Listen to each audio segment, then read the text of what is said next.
Well, guys, the title of today's video will be YouTube's censorship, its impact on the community and the competition, the hive mind, and open discourse. Listen, I had ChatGPT write this out. I had to fight it back and forth for quite a few days. It doesn't just write all this out, okay? But I had to fight out all the whitewashing at the end of it because it has to write it, and it has to write it in an allegation type of format, and then it whitewashes at the end. I left most of the whitewashing out, but I left a few of them in there. We will highlight that as it goes along, but I want to let you know that I definitely let ChatGPT help me write this in kind of highlighting how it's permeated through everything. But we're really talking about YouTube right now. We're all on YouTube. YouTube used to be a really cool place when I thought the hive mind could just equalize it out. So that's why we are talking about the hive mind today too, because I think that's super important. I think that everybody together can equalize it out if you have a diverse pool of opinions and everything else. Due to really far out concepts to just most people are pretty sane and they live right here in the middle. I think we can all agree on that. So if you let the hive mind equalize things out, it just works. We're going to talk about that, okay? So listen, in recent years, YouTube has been faced with increasing scrutiny for its policies and practices related to content censorship. Rightfully so. This report is going to dive onto the negative consequences of YouTube's actions, if you agree with them or not. Listen, I'm trying to help sway some of the people who think that this is okay and that you're on the winning side. I don't think that you're on the winning side. I'm not talking to the people who already have a problem with it. You could sit down and get into the Discord and maybe help me in the comment sections or something like that. But I am trying to lead these people who've been brainwashed by the same system that we're talking about right now and let them segue over into what I call at least middle ground, okay? I'm not way out there. I didn't vote for the orange guy or anything like that. I think we should have better options. He might be our last chance of postponing certain inevitable takeovers of tyranny, but hey, that's another different story in a different video that probably have to be over on the other site, which I'm not even going to say the word because I'm feeling that the algorithms are going to go through and pick out my words as if I'm not already stifled and shadow banned by the channel. Anyway, like I said, hit that like and subscribe. At least go down to the comment section and give me a what up, give me a thumbs up, or just put a ... It doesn't even matter. It just helps. All right. So it is affecting things. The hive mind should be able to work this out. The platform's algorithms are apparently of a political agenda. I think we can say that too, right? It's the algorithms aren't really geared to making the best videos or making sure that the end user is getting the best quality content. It's really about swaying voters and swaying the youth, I think, and they don't really care how they got to do it. And maybe they make it sound so good and pertaining to people, but it just doesn't. It's not gonna work. It's eating itself. It's a double standard. It's bad, folks. It's bad. If you think that it's good, it's bad. And here we go. We're gonna go through this long. It's a very long, detailed, surface level highlights. We're gonna go over a lot of same things a few different times in different ways. So bear with me, guys. It's a long, detailed report here, okay? So, content moderation, okay? Content moderation is essential for attaining a safe, respectful online environment. I can agree on that. It becomes overly restricted. It can stifle competition by limiting the diversity of voices and opinions on a platform. It affects smaller creators. We just said that. Censorship is especially applied inconsistently or without transparency. That's a good statement right there, because every time I get onto YouTube, I feel like I've got to read the regulations again, and YouTube will say some things like this, which blows my mind. They'll say something like, guess what, we've changed our mind, you are in violation now. I don't know how they can get away with even making a statement like that. We've changed our minds, you are in violation. And they can go back on old backlog videos that you've done, and maybe those videos were good in the day. Why can't they just be grandfathered in? And then you might even get punished, or they just remove the video. It's very weird. They're just like, we changed our mind. Like, didn't have a powwow, a meeting. I don't know where this partnership, like they use that word partnership. It's very loosely used. I'm sure they probably have some, if you went and read all the way through, all the way down, like they'll like, when we say partnership, we mean blah, blah, blah, blah, blah, blah, blah, blah, you know? That's pretty crazy. So the fear of censorship can lead to self-censorship. I am self-censorshiping. I'm doing that as we speak. The video would be a whole bunch differently if I could just whip it out. I would like put in the receipts and all kinds of little stuff. But I mean, I want to at least be able to get on here to segue you guys into something else and maybe just segue. This is a segue channel. If you want truth, get off of Google and go somewhere else. It's not here, and Google's not going to give it to you, and YouTube's not going to give it to you. At least not in a kind of a, they don't want you wise politically, or it's tough. Even just regular videos too, like they won't even let that equalize out anymore. They broke the system. It really is broken. So, you know, when content creators are discouraged from exploring diverse niches or topics due to censorship, it can reduce competition by limiting the variety of content available on the platform. See, we're all going to be just eating vanilla ice cream pretty soon. Like I keep on getting reminded of the movie The Giver.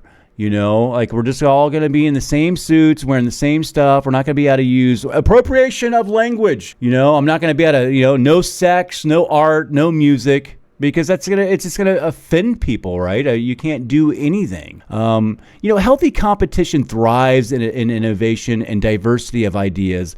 Censorship that hampers these elements can lead to a less dynamic and vibrant online ecosystem, and that's a big statement right there.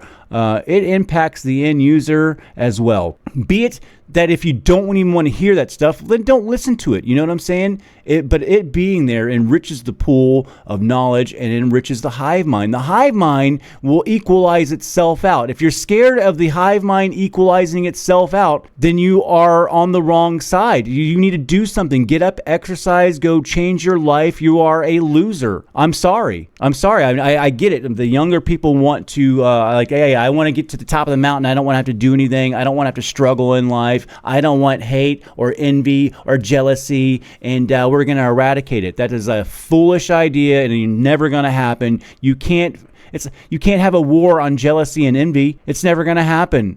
It's ridiculous, and they're selling you guys this idea so they can push their political agenda. So after they're done with their political agenda, like let's just say the election goes their way this year, well, you guys are going to get tossed to the side. They'll be done. And then we'll go into some, I don't even know. We're going to go into the fall, whatever that is. I have no idea. I'm probably going to move out of the country or something like that. I don't want to see it.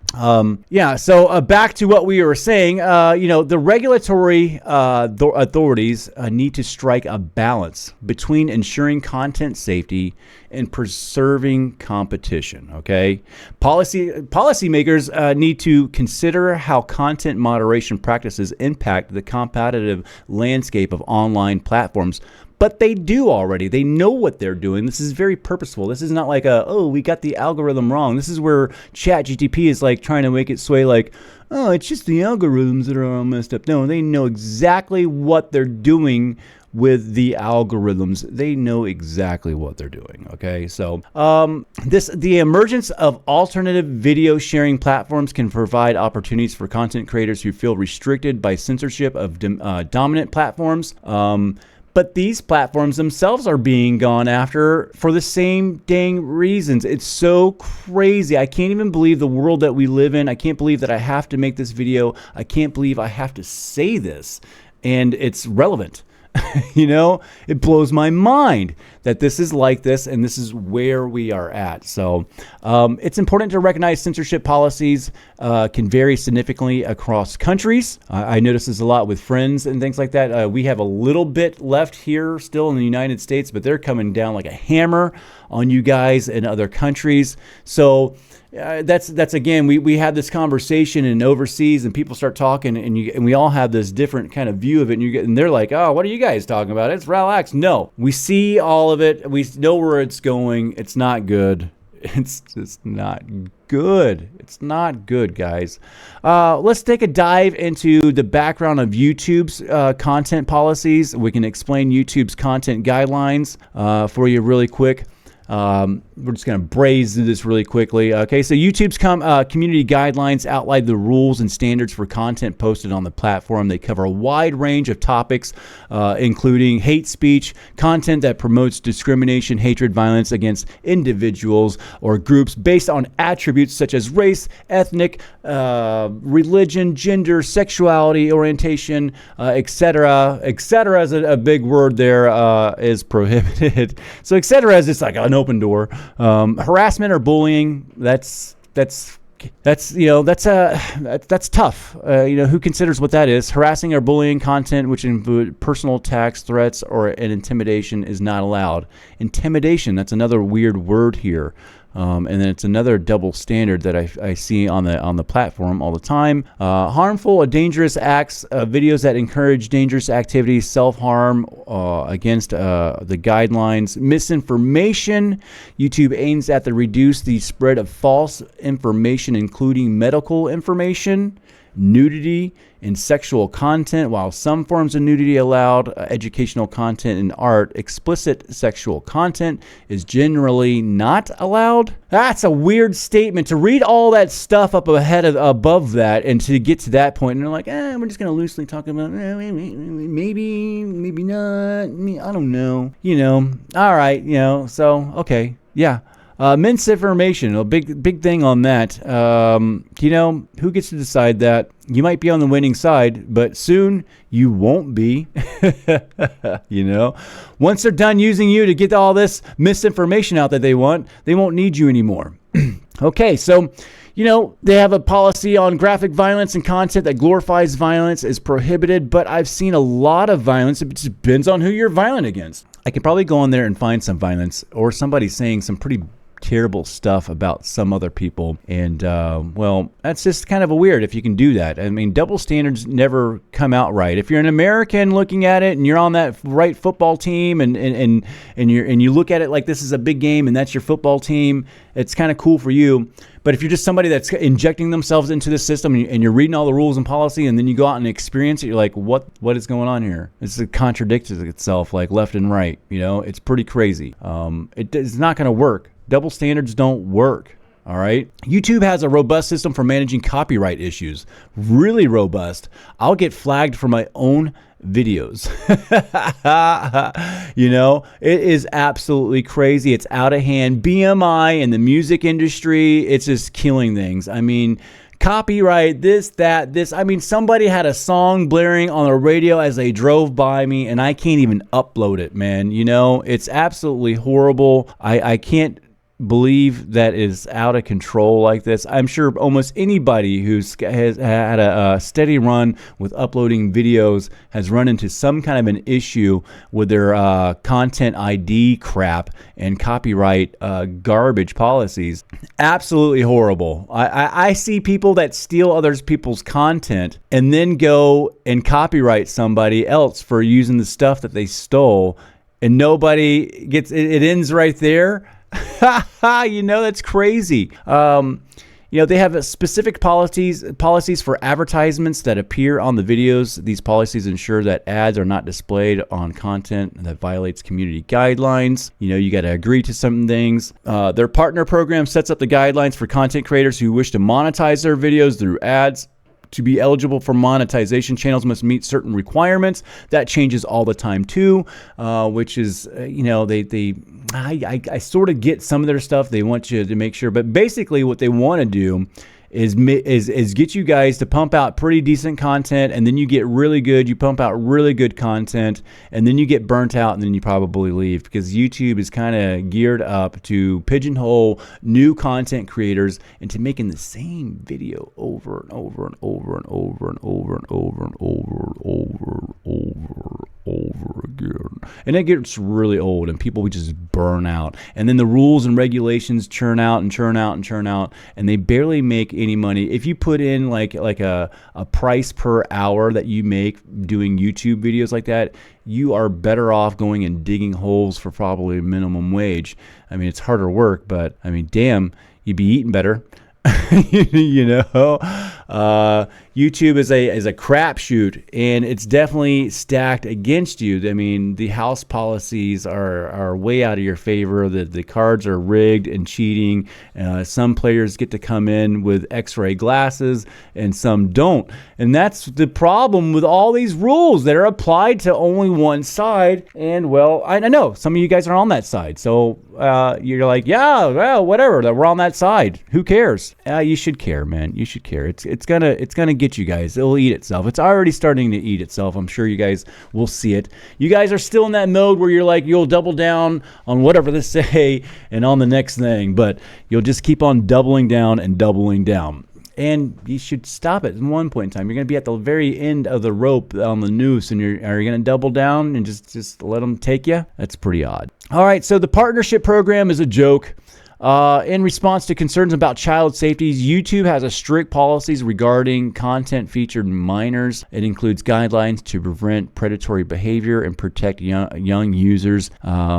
In a restricting mode. We all know this is a joke. I've done so many different videos. You can go on there right now and find a young lady in her bathroom doing sexy stuff with 2 million views that just get hits like crazy. And we all know what's going on. Her nipples are showing through her shirt. She pretty much is undressed on the video. And you know, we all know where the 2,000 views are coming from. They're coming from weird creepo pedophile guys.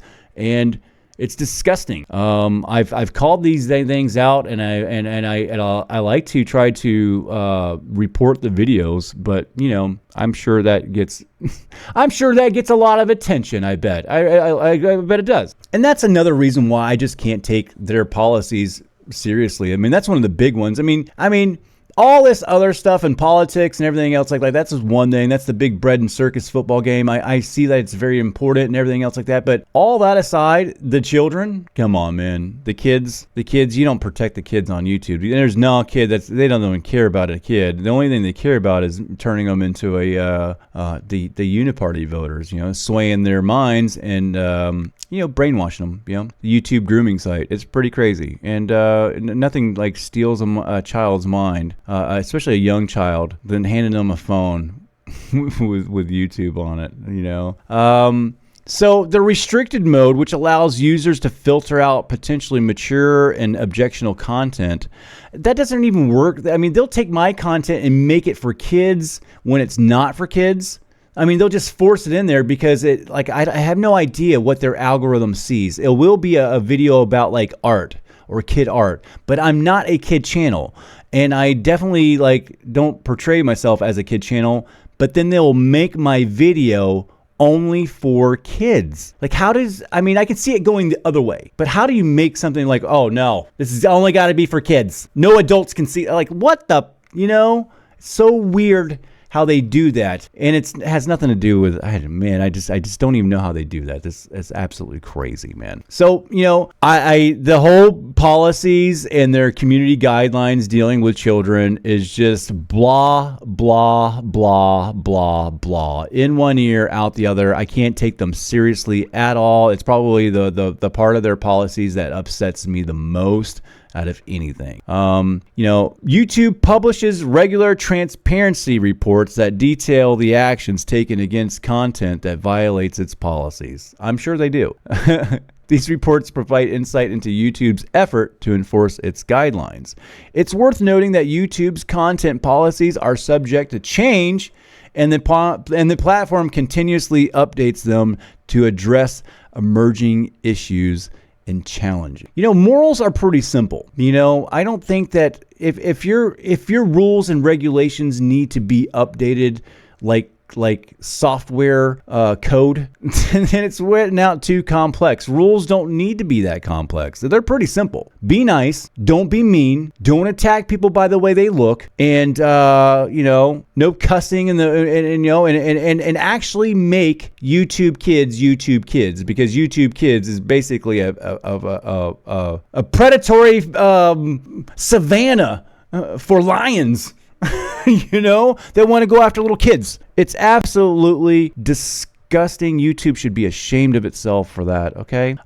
Censorship impact on smaller channels. We can discuss how the censorship disproportionates smaller channels, reducing competition. We can explore censoring content and the stifling of competition and innovation.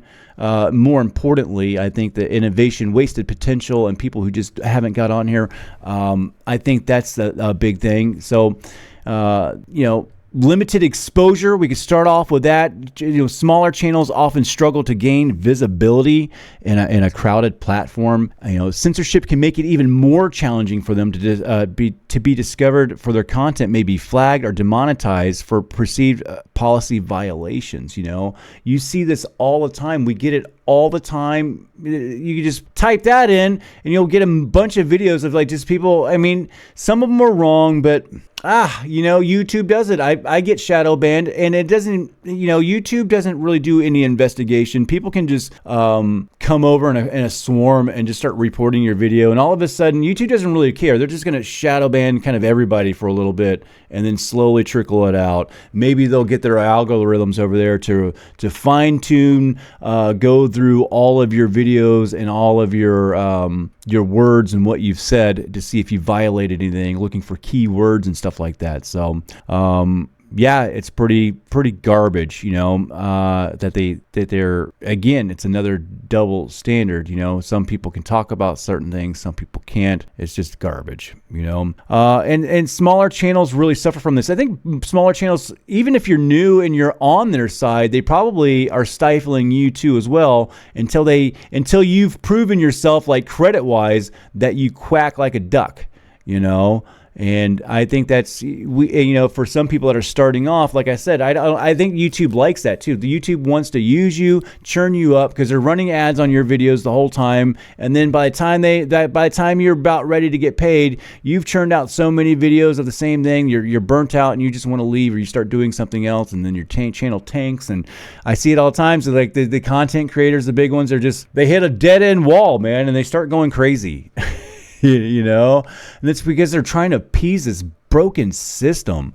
Even if you're on their side, you're still trying to appease this broken system, because your rules and regulations are changing too, man. You might even be on their side talking about the thing, and they're just going to stifle you for talking about it, even though you were talking about it on their side. They just found the keyword and cut you off, man. So, some argue that YouTube's enforcement of its content policies may be not consistently applied across all the channels. Well, I don't think so. I mean, I think we can all see that. I mean, there's thugs with murder charges that are on there, and then what's going on with old Russell over there, I mean, that's a big deal. That's probably why I'm doing this whole thing. I've had enough of it, man. I want to get on here and just make little cutesy videos, but I just don't feel like that I can. Why? Why even do it? I don't even want to get paid off of YouTube. I don't really even care. So what I want to do is try to segue the youth, man, because I think we're at a crossing point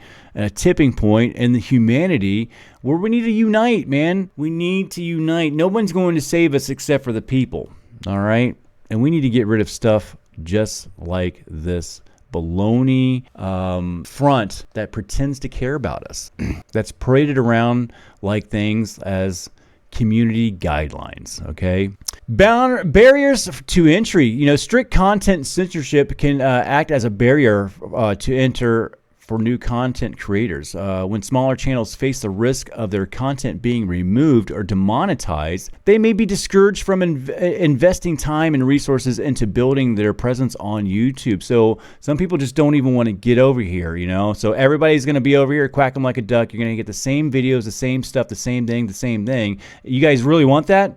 You want to come over here and it's just all vanilla ice cream all the time. Is that cool? Do you guys want that? Some of you guys are like, yeah, vanilla ice cream, that's all I want. You're just lazy. They got you guys so lazy. You're not even willing to open up, to be something better, to better yourselves. You're like, I'm just gonna be a lazy piece of shit, and they'll still give me an award. We can eat fucking all the vanilla ice cream we want. You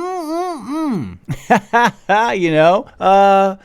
This kind of censorship, it creates a chilling effect on the content creation and innovation. Innovation, another good word here, you know.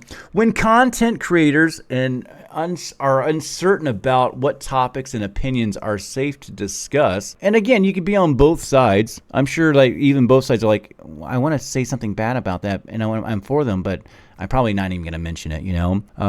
They may opt for less controversial or more mainstream content, drinking downstream from the herd, saying what everybody else is saying, just doing the old echo chamber stuff, and we all quack like a duck, and we can all sit here and get like a couple pennies from YouTube. That's kind of sounds boring, man. That's resulting in a homogenized platform with less diversity of ideas. You know, I mean, man, it's all going to be the same niche here in 10 years. That's going to be like not a very pleasant experience, I don't think, you know. So, you know, many smaller creators cater to a niche audience interested in specific topics. You know, censorship can disrupt these niches communities by limiting the availability of content related to their interests, such as news outlets. You know, I mean, that's been the biggest one right there. News can't report itself. That's a problem.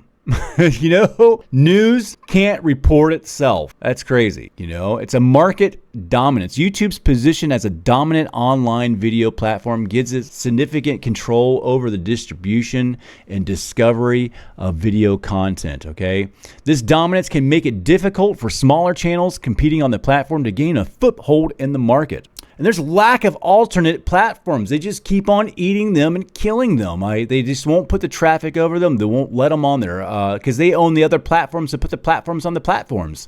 You know, they say that the same three companies now own everything. You know, back when I was younger, man, we had several different oil companies. Maybe that was a front too, but I think there was the bigger diversity, man. You had this, I don't know, you don't even see competition anymore. It's not out there because if the same three people own it something, then they own it. What happens is what I see is like if they get caught and busted for something, they'll have one of their other companies do a smear campaign on the other company that they own that got caught doing the stuff, and then still come out looking like heroes. They'll get you to donate money to the other business that makes fun of their other business while they close it down and go bankrupt, probably make money off of going bankrupt and taking money from you at the same time. Just like they did with plastic straws. Remember that? That was the fishing industry. Got you guys to donate so much money for that whole cause. And yeah, it was the fishing industry that did that. I think that was that is pretty funny, man. That's irony for you right there. All right, so we're going to analyze YouTube's dominant position in the online video platform industry and its impact on competition. The hive mind concept. We're going to define the hive mind. We're going to explain the hive mind concept and its relevance in online communities. This is very, very important, guys. Okay. The hive mind is a metaphorical concept that describes the collective intelligence or collective consciousness that emerges when a group of individuals come together and collaborate in a way that results in a collective decision, okay? Action, behavior, it's often used to depict on how a group can function as if it is a shared mind or conscience. All right, even though each member retains their individuality, okay? In online communities, the hive mind concept manifests when participants engage in discussions, okay? Share information and collaborate to achieve a common goal or make a collective decision. It can be seen as the wisdom and insight that emerge from a collective efforts and interactions of the community members, okay? The relevance in this for the online communities, you know, the hive mind concept is highly relevant in this context of online communities for several different reasons. Okay, so collective decision making online. You remember when the thumbs up, thumbs down stuff was going on? This is part of a hive mind decision. You know, them taking this right away. You know, and destroying this hive mind is just, it's stifling our ability to come collectively together, you know, and they do this in a gumball experiment. We're going to talk about that in just a minute. You know, I mean, even though some of these people are guessing wrong extremely this way, they're guessing wrong extremely that way. When you average it out, you get the right answers, and it's a pretty cool thing to actually see. You should go look up a video called The Gumball Experiment. We're going to talk about that in just a second, though.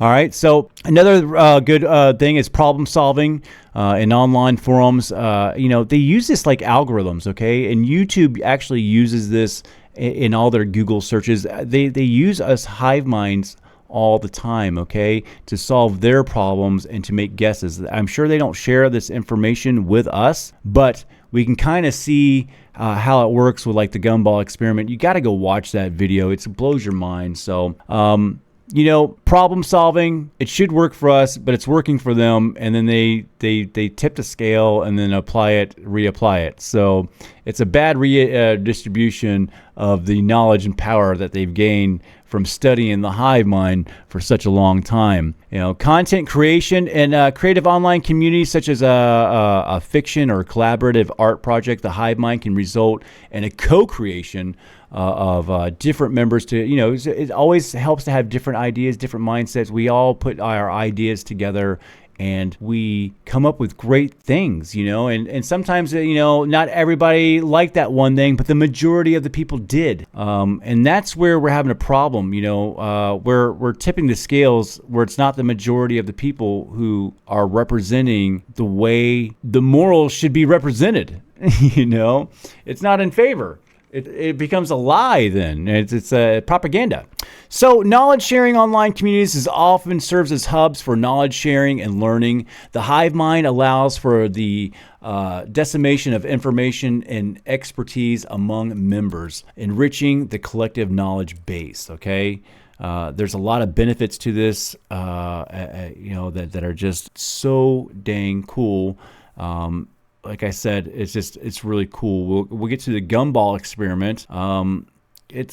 This Gumball experiment's often used to illustrate the wisdom of the crowds when it comes to estimating quantities. Okay, so in the Gumball experiment, they're trying to find an exact answer of how many gumballs are in a little jar. Okay, this experiment is more about statistical aggregation and specifically designed to obtain precise numerical answers or estimates, getting exact answers from a hive mind, which it actually does. The more people that you use, the more accurate that it gets. Even though some people are guessing like stupid numbers, you know, some people are even lying, trying to throw it off. 4 million. You know there's not 4 million gumballs in that tiny little thing. You know, some people are guessing 2. All right, but you're still going to get the exact answer. Basically, I mean, I think once it goes over a certain number, compared to how many people you ask, the more people you ask, it gets to a point to where it's exactly on, like a 0.0000000000000. You know what I'm saying?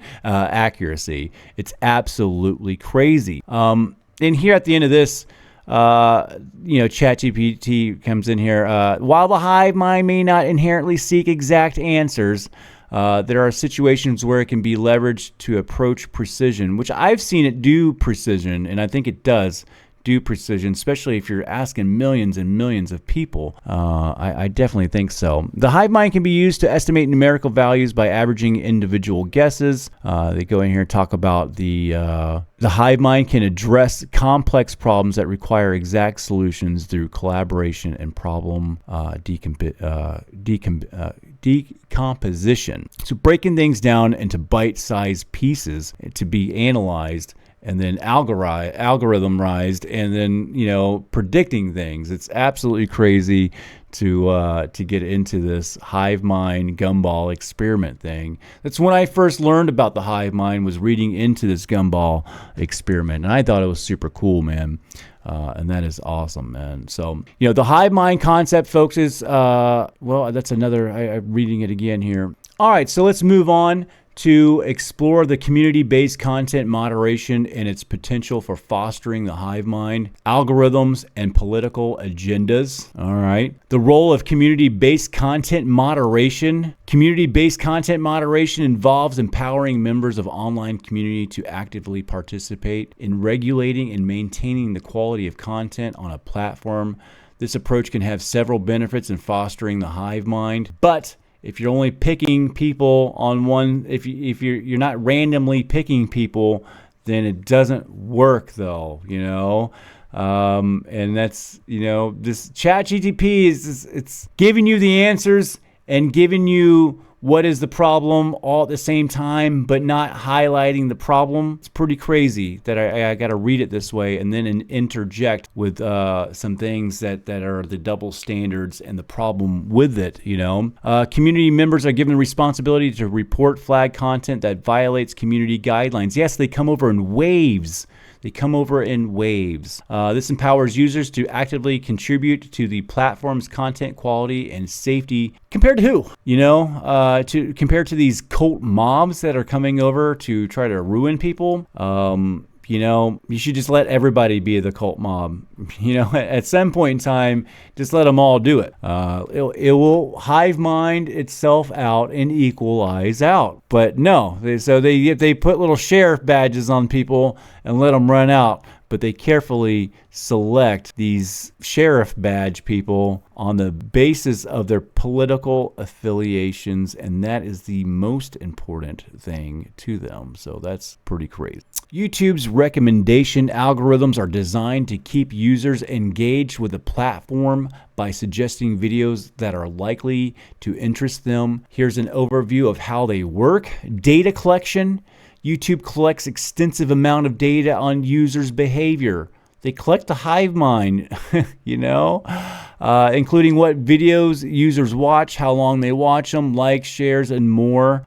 User profiling. The platform creates a user profile based on this data, categorizing the user in various segments to understand their preferences. The content analysis. Videos are also now analyzed with metadata or user engagement metrics considered. YouTube's algorithm assesses the video and content and its relevance to the user profile. Personalized recommendations. Using machine learning and artificial intelligence, YouTube's algorithms generate personalized video recommendations. These recommendations appear on the user's homepage and homepages and in the up next sidebar to engage metrics. So the algorithms prioritize videos that are more likely to keep users on the platform, such as those with higher click-through rates, watch time, and user engagement. But if things are in if the thumb is on the scale, well, then we're always tipping things, and we're always pushing the numbers slightly, and we're always grooming people slightly over. It's a slow chip away of a long con of a broken system. So YouTube's algorithmic system.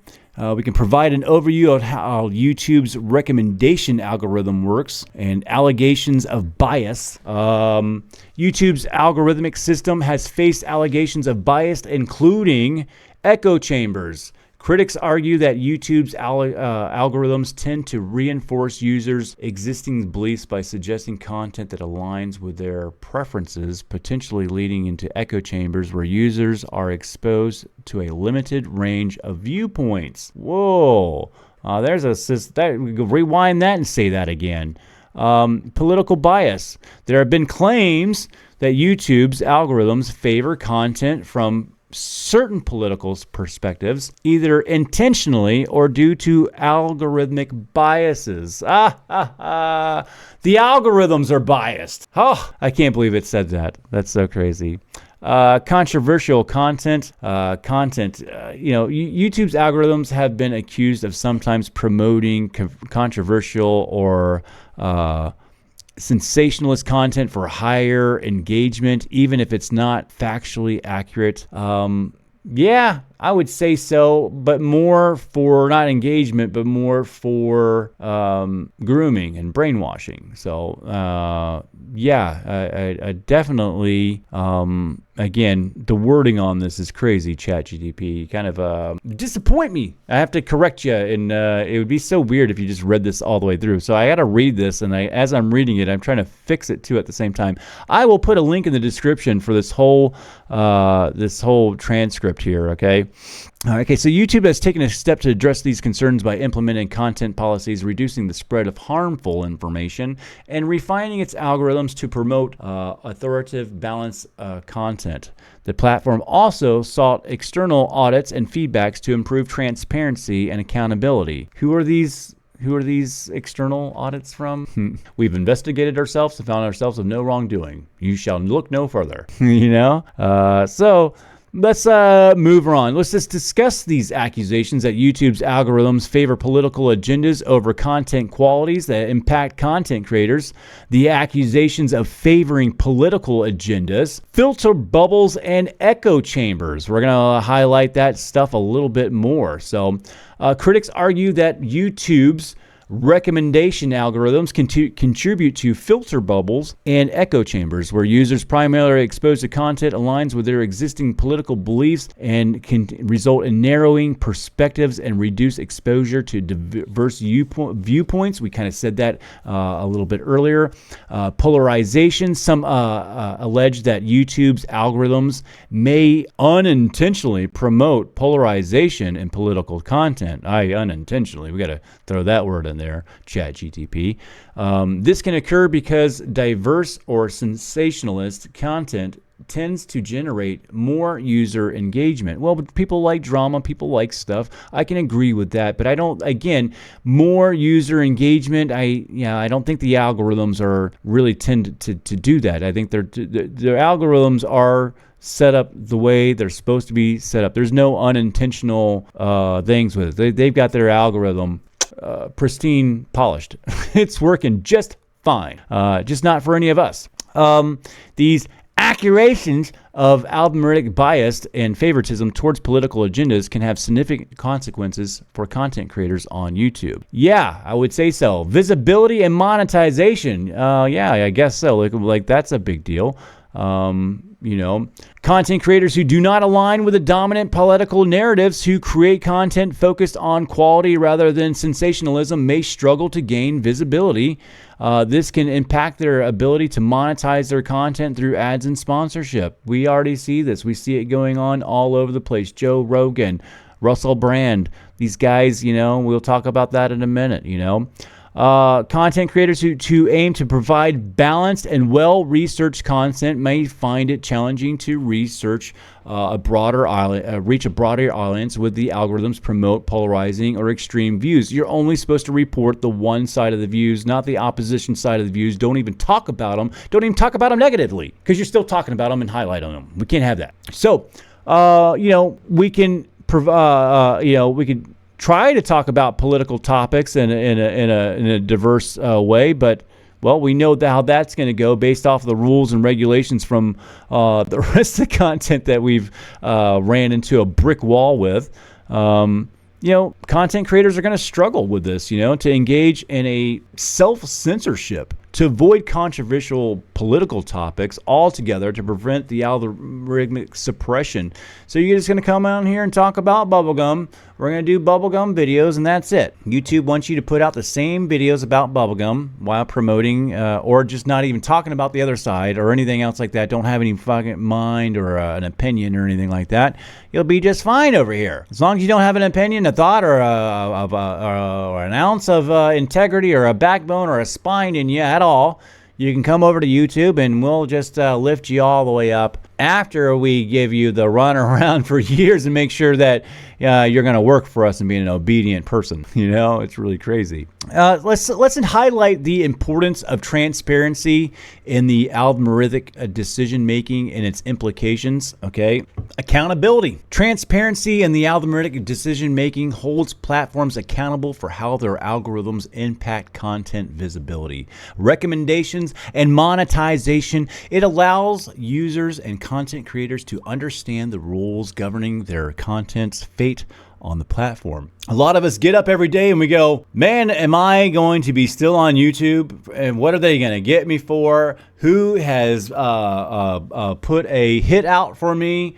What kind of flag do I've got? Am I going to be flagging myself today? You know, let me just go ahead and cancel myself and save you guys the trouble.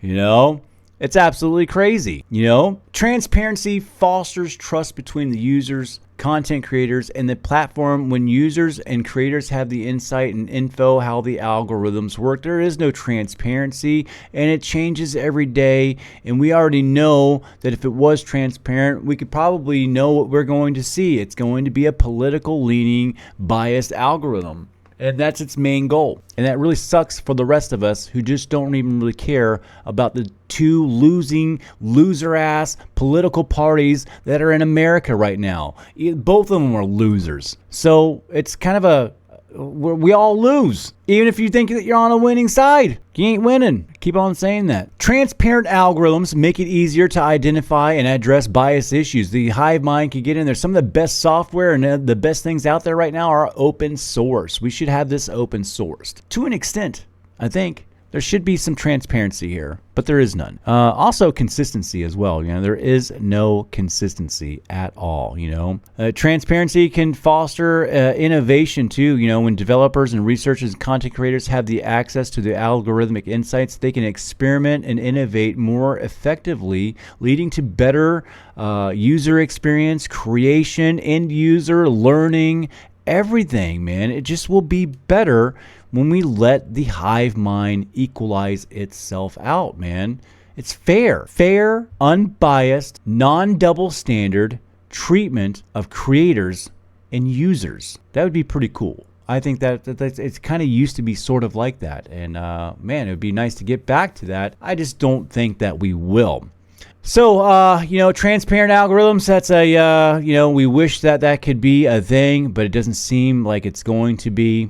You know, when the creators understand how the algorithms work, they can focus on, you know, creating high quality and innovative content if it was transparent, but it's not. So we all play this dancing game on eggshells, at least for some of us. I mean, if you're that bubblegum video maker, then this ain't video. This is not your video. You're probably not going to even click on this. You're too busy making bubblegum videos, and well, you're pumping out good stuff for YouTube. You're a good YouTube tool, and you make YouTube a lot of good money, and they pay you pennies on the pennies for your contributions, man.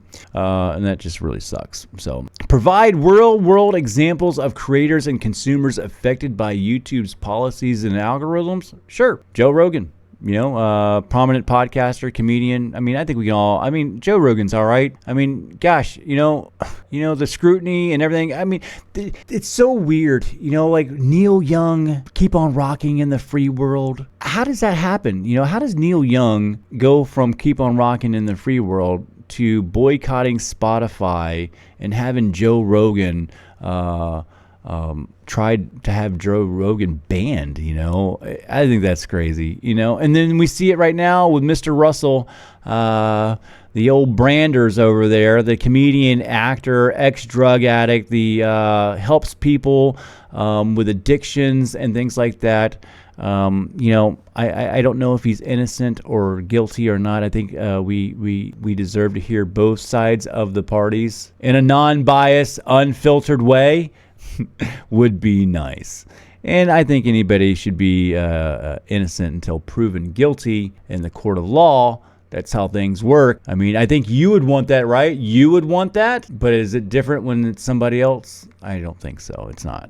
That's another double standard. Well, it's different when it's us, or it's different when it's one of us. It's different when it's Hunter Biden. It's different when it's blah blah blah. It's different when it's that guy who has the gold bars and he's been taking bribes. It's just different. It's okay. That's democracy working.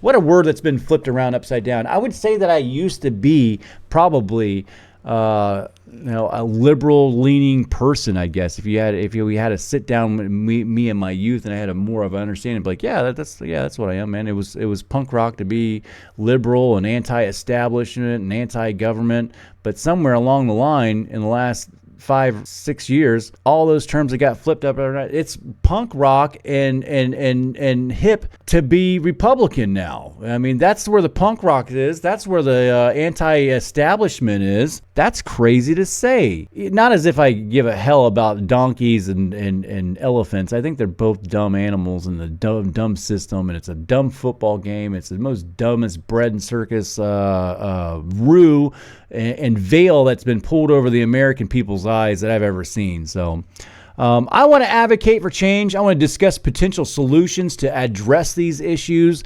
raised in this report. I want to promote open discourse, open source, all the way, man. I'm a big open source person. I love open source stuff, man. I want to emphasize on the importance of fostering open discourse on any platform, on anything on the internet. I think that's just super important, man. And yes, we need some rules and regulations, but they should be clear and concise, and they shouldn't have to change all the time depending on what's going on politically. That is just garbage. We can't have a political garbage can. We're all living in filth over here. It's just disgusting. I don't care what side of the time. If some of you guys are just living in the higher parts of the garbage can, and you're like, oh, look at you guys down there. Yeah, you guys are in the same fucking garbage can, but you're in the penthouse of the garbage can. I can't believe you guys think that that's cool and think that you're on some winning side of the penthouse of the garbage can. Oh my gosh. Oh, I'm at the top of the garbage can. I'm cool. Yeah, so let's discuss potential solutions, promoting open discourse, improved content guidelines. You know, let's go through this. And this again, this is ChatGTP writing this out, and I think this is a really good, I think it did good here, man. So let's get.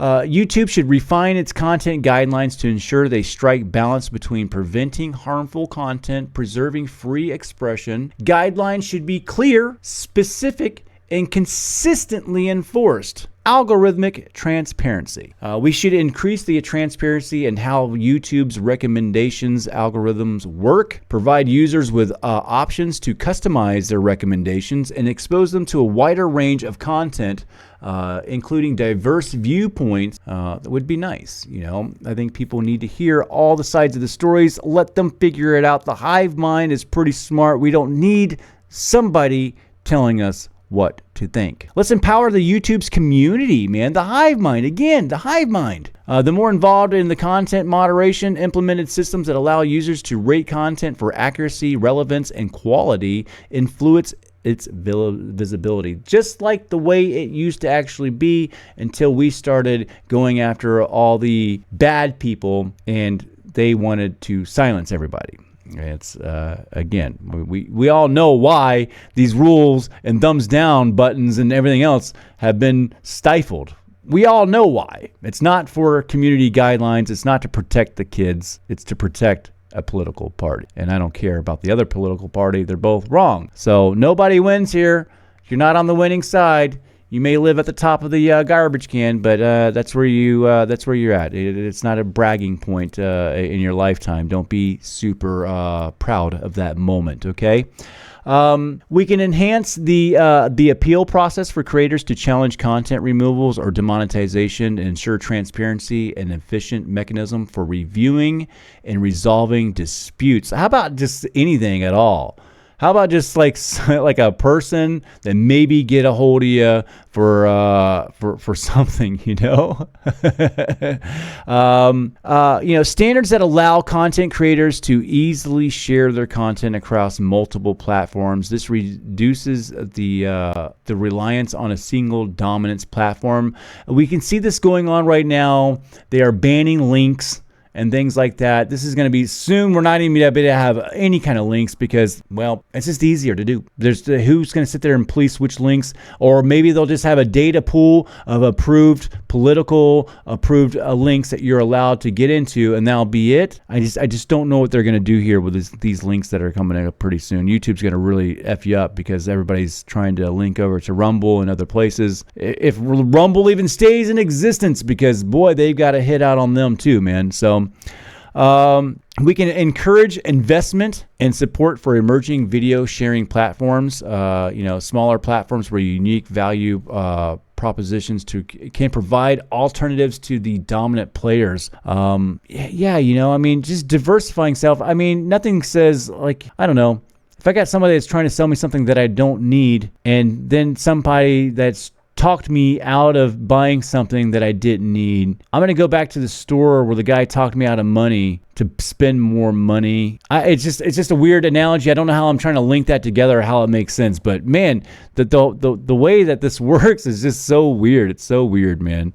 You can teach a man to fish and he'll eat for a lifetime. And that's a big mistake.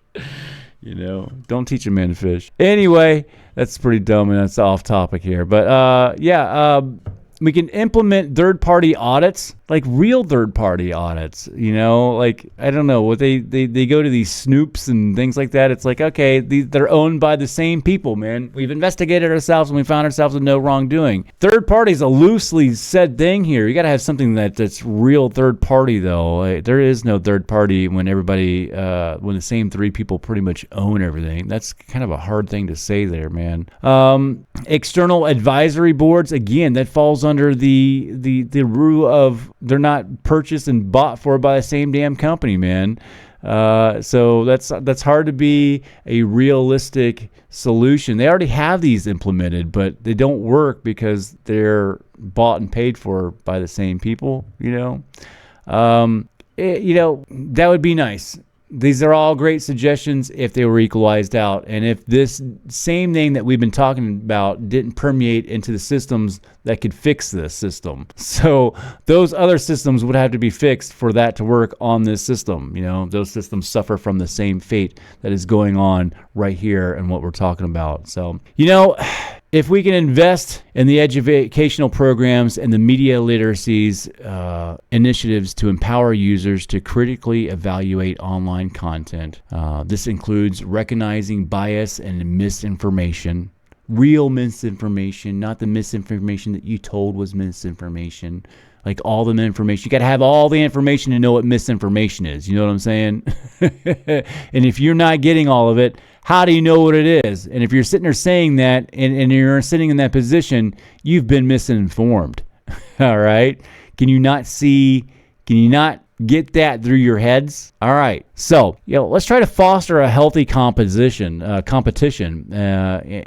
that is ensuring a greater transparency and accountability for the online video platform industry, one such as YouTube. Collaborating efforts from platforms, regulators, and content creators and users will be essential in achieving these goals, if they can possibly even be achieved. Like I said, these systems are broken. They don't work. YouTube's in a downfall. It is a political garbage can. One party is living at the bottom of the garbage can, and the other, you guys that are voting for the other party, are living in the high-rise penthouse of the garbage can. And there's like 80 people that belong to 3 companies that are above the garbage can, laughing at all of us. I think at the end of the day, the whole system closes the curtains, shuts the door, turns off the lights, and shakes each other's hands and says, wow, we really put on a good show for these guys.